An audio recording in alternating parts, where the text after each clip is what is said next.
恁敢若无听过？恁老爸无教过恁，看到人也压头，就相反嘅仔。Hey, what's up guys? Welcome back again with Mimin Taufan di sini. Apa kabar kalian? Semoga sehat selalu ya. Oke, di kesempatan kali ini, gua akan menstorikan sebuah film Taiwan berjudul The Gangster Daughter yang dirilis tahun 2017 yang bercerita tentang seorang anak dari petinggi gangster yang harus menerima ejekan dan bulian dari teman-temannya. Selain itu, film ini juga akan diperankan oleh Ali Chiu sebagai Chen Xiwon, Jack Kou sebagai Keiko, dan Stephanie Lim sebagai Coco. Penasaran? Oke lah, tanpa basa-basi lagi, langsung aja kita masuk ke alur ceritanya.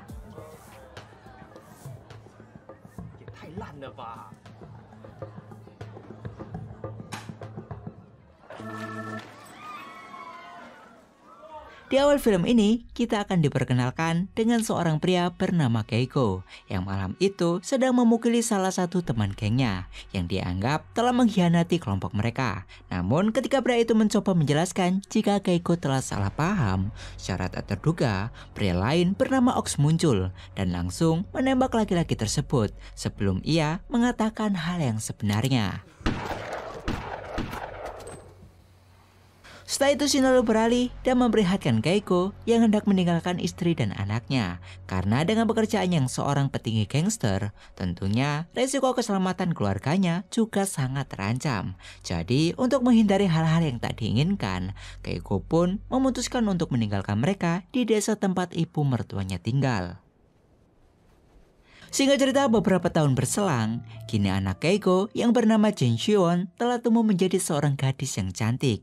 Namun walaupun dia memiliki paras yang cantik, sayangnya darah ayahnya juga menurun kepadanya. Terlihat dari perilakunya yang sangat tomboy dan juga barbar. Selain itu, ia juga memiliki sebuah hobi yang unik, di mana Chen gemar sekali mencari dan mengumpulkan barang-barang dari sisa perang zaman dulu yang ia kumpulkan di sebuah tempat persembunyiannya di tengah hutan.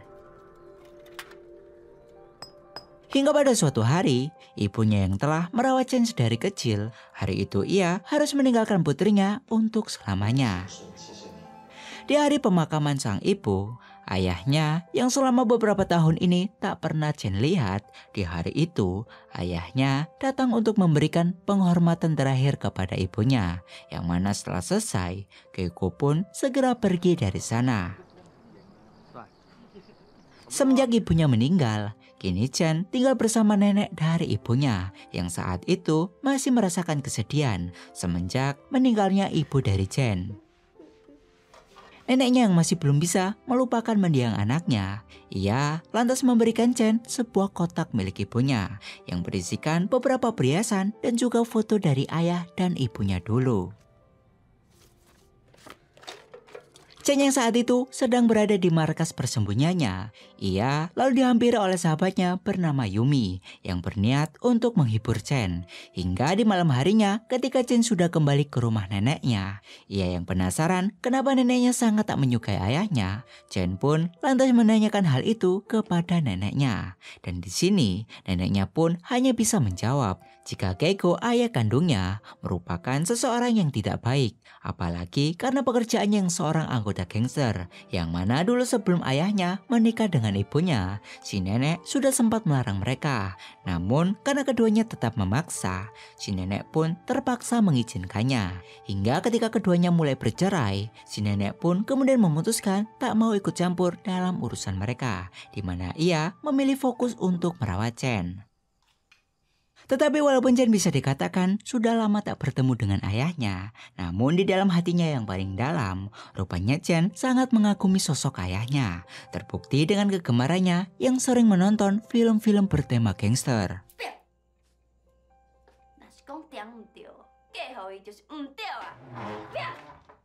Keesokan harinya, Chen yang rupanya masih belum puas mendengar cerita tentang ayahnya dari si nenek. Ia pun berinisiatif untuk menemui pamannya dan menanyakan tentang sosok Keiko. Dan di sini, pamannya pun memberikan pendapat yang berbeda dari neneknya, di mana ia mengatakan jika sebenarnya ayahnya adalah seseorang yang baik. Selain itu, sebelum Chen pergi, pamannya juga sempat mengatakan sesuatu untuk berhenti memanggil ayahnya dengan nama aslinya dan memintanya untuk Chen memanggil Keiko dengan sebutan ayah.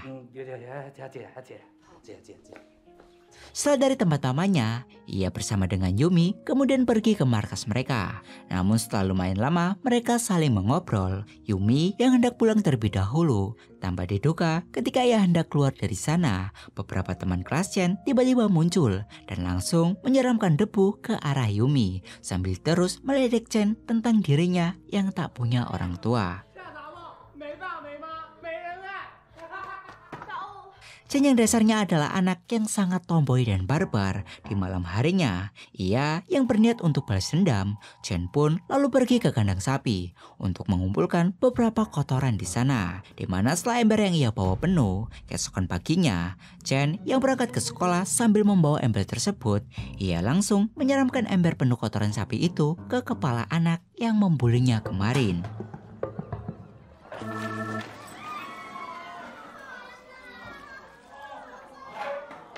Setelah itu scene lalu berpindah dan memperlihatkan kehidupan Keiko di Taipei, yang mana di sini kita akan benar-benar diperlihatkan kehidupan Keiko yang sangat dihormati oleh anak buahnya.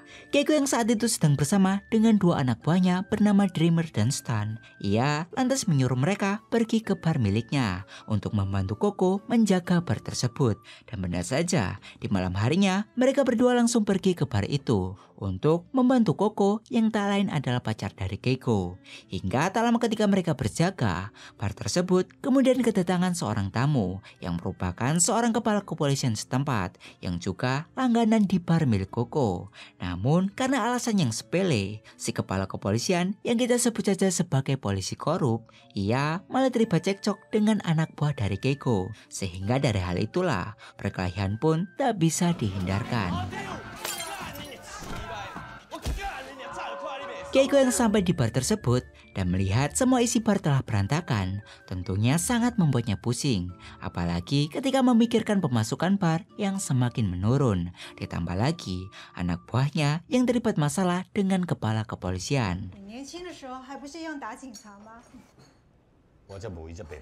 Hingga di keesokan paginya, Keiko yang saat itu menerima telepon dari ibu mertuanya meminta dirinya untuk segera datang ke sekolah Chen akibat masalah yang kemarin sempat anaknya buat. Lalu sebelum Keiko pergi ke sekolahan putrinya, ia terlebih dahulu menemui Dreamer yang saat itu tengah merawat ayahnya. Di mana setelah bertemu dengan anak buahnya, Keiko lalu menyuruhnya untuk meminta maaf kepada si polisi korup karena bagaimanapun di posisi ini ialah yang bersalah karena terpancing emosi dan memukul si polisi korup. Setelah mendapatkan perintah seperti itu, Dreamer dan Stan lalu pergi ke rumah sakit tempat si polisi korup dirawat. Namun sesampainya di sana, bukannya meminta maaf, keduanya justru membuat keributan lagi. Sementara itu di waktu yang sama, Keiko yang telah sampai di sekolahan putrinya, ia langsung menuju ruang kepala sekolah karena ternyata murid yang Chen siram tai kemarin rupanya ia adalah putra dari salah satu anggota kongres di daerah itu. Sehingga bisa dikatakan orang tua dari murid laknat itu adalah orang yang cukup terpandang. Tetapi walaupun Keiko berhadapan dengan orang yang cukup penting di daerah tersebut, hal ini tentunya tak membuatnya gentar dan justru ia malah semakin berani untuk menekan anak tersebut karena bagaimanapun si anak laki-laki itulah yang paling bersalah.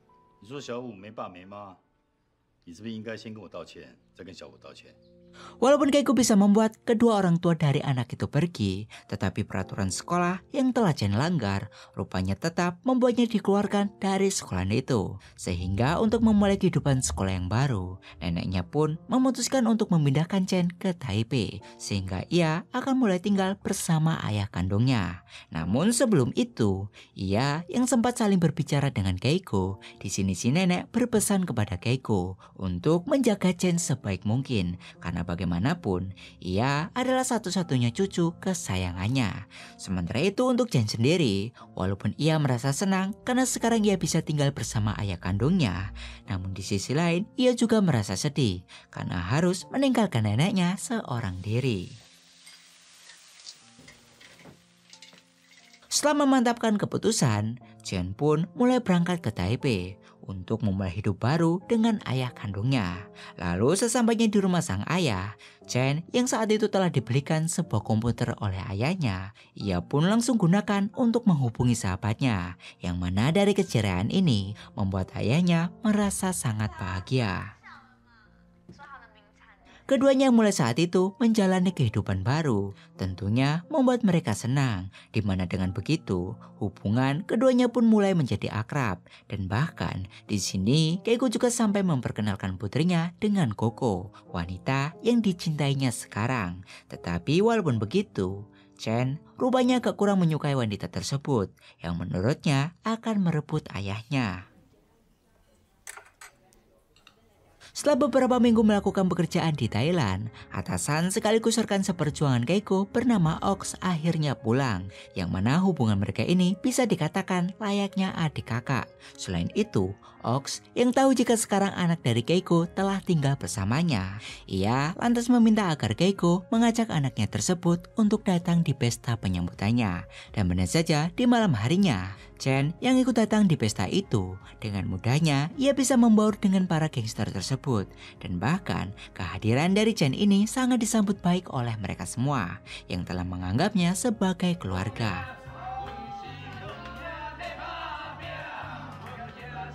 Koko yang juga hadir di pesta itu dan sadar kalau Chen tak suka kepadanya karena khawatir dengan ayahnya. Di sini ia kemudian mencoba menjelaskan untuk jangan terlalu khawatir dengan kehadirannya, karena bagaimanapun orang yang selalu ayahnya itu cintai adalah putri semata wayangnya. Singkat cerita, keesokan harinya, Chen pun mulai masuk ke sekolah barunya. Namun sayangnya, karena Chen berasal dari kampung yang memiliki tingkat tomboy dan sedikit tengil, di sekolah barunya itu, ia malah menerima bulian dari teman-temannya, yang hari itu mencegat dan mengambil ponsel milik Chen.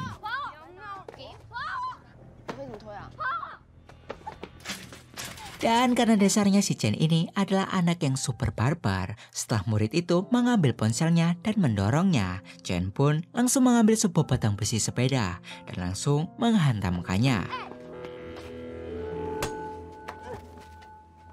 Keesokan harinya, gadis yang kemarin dihantam oleh Chen, ia kemudian mengadu soal pemukulan itu kepada ayahnya. Namun setelah ayahnya tersebut membawanya ke kantor gangster dan memperkenalkan jika gadis yang kemarin menghantamnya adalah putri dari salah satu petinggi di geng tersebut, seketika gadis itu yang diketahui bernama Mimi langsung meminta maaf karena dirinya tidak tahu jika Chen adalah putri dari Keiko. Dan semenjak saat itu, Mimi dan Chen akhirnya mulai berteman baik. Dan bukan hanya itu saja, di sini Mimi juga memperkenalkan Chen dengan sepupunya bernama Sam, di mana setelah perkenalan itu, hubungan ketiganya pun semakin dekat. Dan bahkan mereka juga sering pergi bersama untuk menghabiskan waktu sepulang sekolah. Di tempat lain, kita akan diperlihatkan obrolan Ox dan Keiko, yang saat itu Ox mengajak Keiko untuk memulai bisnis baru, yaitu berjualan narkoba. Mendengar ajakan tersebut, sontak agak membuat Keiko kaget, karena menurutnya gangster yang menjalankan sebuah bisnis narkoba adalah sebuah perbuatan yang paling hina dan tentunya sangat tak disukai olehnya. Tetapi karena bisa dikatakan kondisi pemasukan geng mereka sangat menurun, di sini Ox masih mencoba untuk membujuknya dan bahkan untuk memuluskan bisnis barunya ini, Ox juga mengajak si polisi korup untuk ikut andil dalam bisnis ini, yang jelas saja semakin membuat Keiko marah dengan apa yang dipikirkan oleh Ox. Di malam harinya ketika Keiko telah berada di rumahnya, ia yang malam itu melihat putrinya pulang sangat malam dengan diantar oleh laki-laki yang memberikannya sebungkus rokok dengan alasan takut ketahuan orang tuanya. Tentu saja membuat Keiko curiga, di mana setelah Chen masuk, Keiko langsung menyuruhnya duduk sambil memeriksa isi tasnya. Dan mana saja ketika Keiko membuka bungkus rokok itu, ia tak hanya menemukan rokok, namun Keiko juga menemukan sebuah paket narkoba. Yang jelas saja dari hal ini membuat Keiko marah.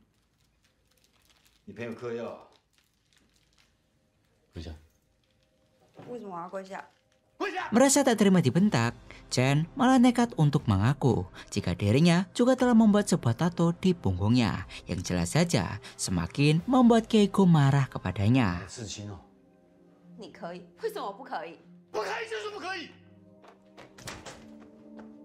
Keiko yang menyusul Chen di bar koko dengan sedikit merasa bersalah karena terlalu keras memarahi putrinya. Ia pun mulai meminta maaf, dan setelah situasi tenang, Chen pun mulai menceritakan makna dari tato di punggungnya yang menggambarkan seekor singa sedang menggenggam ikan, yang menyimbolkan sebuah doa untuk Keiko karena dewa singa akan selalu melindungi ayahnya yang digambarkan oleh seekor ikan, karena nama dari Keiko sendiri bermakna seekor ikan sungai. Setelah keduanya mulai mengerti kesalahan satu sama lain, mereka pun kemudian pulang ke rumah dengan sambil sedikit melontarkan candaan untuk mencairkan suasana.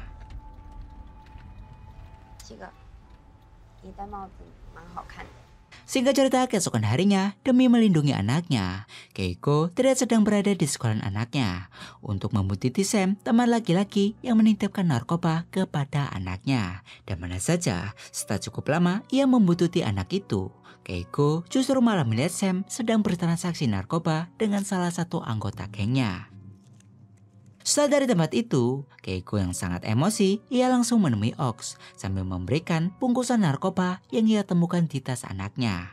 Ox yang melihat itu, ia lalu mencoba untuk menjelaskan akan hal tersebut. Namun sayangnya, berhubung Keiko sudah tak mau lagi mendengarkan penjelasannya karena dirinya sudah sangat kecewa kepada atasan sekaligus partnernya tersebut. Pada akhirnya, ia pun memutuskan untuk keluar. Dan sebelum Keiko pergi dari sana, ia yang sempat bertemu dengan bawahannya, Keiko lalu akan memberikan sebuah nasihat kepada mereka untuk berhenti berjualan narkoba. Tetapi karena sepertinya mereka saat ini sedang memerlukan uang, mereka pun memutuskan untuk tetap tinggal. Setelah keluar dari gengnya, Keiko yang sempat berjanji untuk membawa putrinya berlibur, ia lalu membawa Chen pergi ke sebuah pantai yang dulu pernah mereka kunjungi sewaktu Chen masih kecil. Setelah puas berfoto, mereka lalu kembali ke penginapan untuk makan malam dan bercerita tentang Ibu Chen yang dulu suka sekali menari. Sementara itu di tempat lain, Dreamer dan Stan yang malam itu hendak mengantarkan narkoba, mereka justru dicegat oleh kawanan polisi korup yang mengambil semua paket narkoba yang mereka bawa. Setelah mereka membawa semua paketnya, Dreamer dan Stan kemudian kembali ke bar koko untuk mengambil beberapa senjata guna persiapan untuk merebut kembali paketnya. Koko yang melihat dan merasa khawatir, ia kemudian langsung menghubungi Keiko. Tetapi sesaat setelah teleponnya terhubung, si polisi korup dengan anak buahnya yang sekarang telah berganti pakaian polisi, mereka mulai masuk ke bar tersebut karena ternyata ia hendak memanipulasi narkoba yang dirinya dapat dengan mengkambing hitamkan bar milik Koko agar semua rampasan narkoba sebelumnya bisa ia jual dengan bebas. Keiko yang saat itu mendengar keributan lewat telepon, ia bersama Chen segera kembali ke Taipei. Sementara itu, untuk Dreamer dan Stan yang saat ini sedang berhadapan dengan para polisi itu, tanpa basa-basi lagi, mereka langsung menembaki mereka semua. Sehingga dari hal ini, peperangan pun tak bisa lagi dihindari.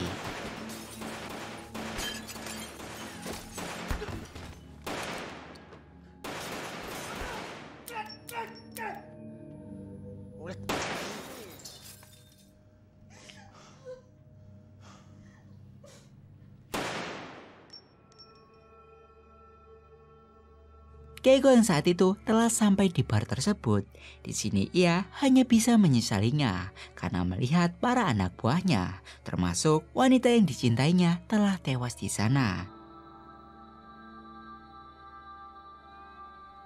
Sementara itu, untuk Ox sendiri, setelah ia berdoa di sebuah kuil, ia lalu pergi ke sebuah sungai untuk melakukan hobinya, yaitu memancing ikan. Sementara itu, di waktu yang sama, Keiko yang tahu jika semua ini adalah ulah dari Ox, ia lalu segera pulang ke rumah untuk mengambil pistol guna melakukan balas dendam. Namun saat Keiko hendak pergi menemui Ox, Chen yang sadar jika hal itu sangat berbahaya, ia pun berusaha keras untuk menghentikannya. Tetapi karena emosi telah menguasai Keiko, pada akhirnya ia pun tetap memaksa pergi. Chen yang khawatir dengan keselamatan ayahnya, secara diam-diam ia mengikuti mobil sang ayah. Lalu setelah sampai, Keiko yang sadar jika pistolnya sudah ditempeli foto oleh anaknya, ia pun memutuskan untuk tak menggunakan pistol tersebut dan memilih menggunakan pistol lain. Setelah meninggalkan pistol itu, Keiko lalu segera menemui Ox. Sementara itu, Chen yang telah sampai dan melihat mobil ayahnya terparkir di sana. Ia lalu segera mendekat, di mana ketika Chen melihat sebuah pistol di mobil ayahnya, ia lalu segera mengambilnya. Namun ketika ia berhasil mengambil pistol itu dan segera berlari mencari ayahnya, tanpa terduga ia justru mendengar suara tembakan. Chen yang sangat khawatir, dengan sekuat tenaga ia langsung berlari menuju sumber suara. Namun ketika sampai, sayangnya dirinya telah terlambat karena di posisi ini ayahnya telah tewas tertembak.